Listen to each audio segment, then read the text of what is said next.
ఏంటి ఈయన మావిగన్ ఏంటి అనేది కొద్దిగా డీప్ గా ఆలోచిస్తే ఆయన సైకాలజీని, ఆయన ఇటీవల కాలంలో చేస్తున్న కొన్ని ఎత్తుగడల్ని మనం స్టడీ చేస్తే అర్థమైంది ఏంటంటే ఇది ఒక క్రెడిట్ చోరీ, మరొక క్రెడిట్ చోరీ.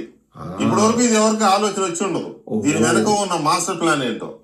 సిఆర్డి అసలు మాస్టర్ ప్లాన్, జగన్మోహన్ రెడ్డి ఈ మాస్టర్ ప్లాన్ ని కొట్టేసి మావిగన్ అని పేరు పెట్టి జనాన్ని తన డ్రాప్ లో వేసి ఇరికించుకోవాలనుకున్నాడు. జనం పిచ్చోడు కాదు, మీడియా పిచ్చిది కాదు, మేము అసలు పిచ్చోడు కాదు.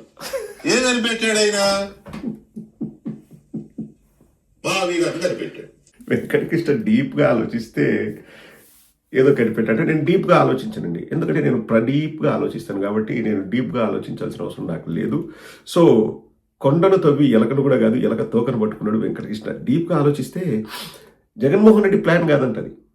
జగన్మోహన్ రెడ్డి గారు కాపీ కొట్టారంట, క్రెడిట్ చోరీ చేశారంట. ఆ ప్లాన్ ఇంతకుముందు ఏంటంట మావిగన్ అని పేరు పెట్టారంట.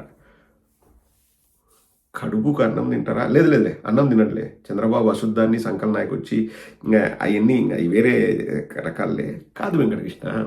ఇప్పుడు మా బాసే ఆ రోజు చెప్పాడు కదా డైరెక్ట్గా, మీరు మావిగన్ కాబట్టి ఇంకో పేరు పెట్టుకోండి చెప్పాడా లేదండి? పోయి వెంకటకృష్ణ కావాలంటే నువ్వు మళ్ళీ మా బాస్ చెప్పిన మీటింగ్ చూడు, మావిగన్ కాకపోతే ఇంకొక పేరు పెట్టుకోండి, గన్లో జగన్ ఉంటే అని చెప్పేసి ఆ రోజు అన్నారు. ఎగ్జాంపుల్ చెప్పారు అంతే.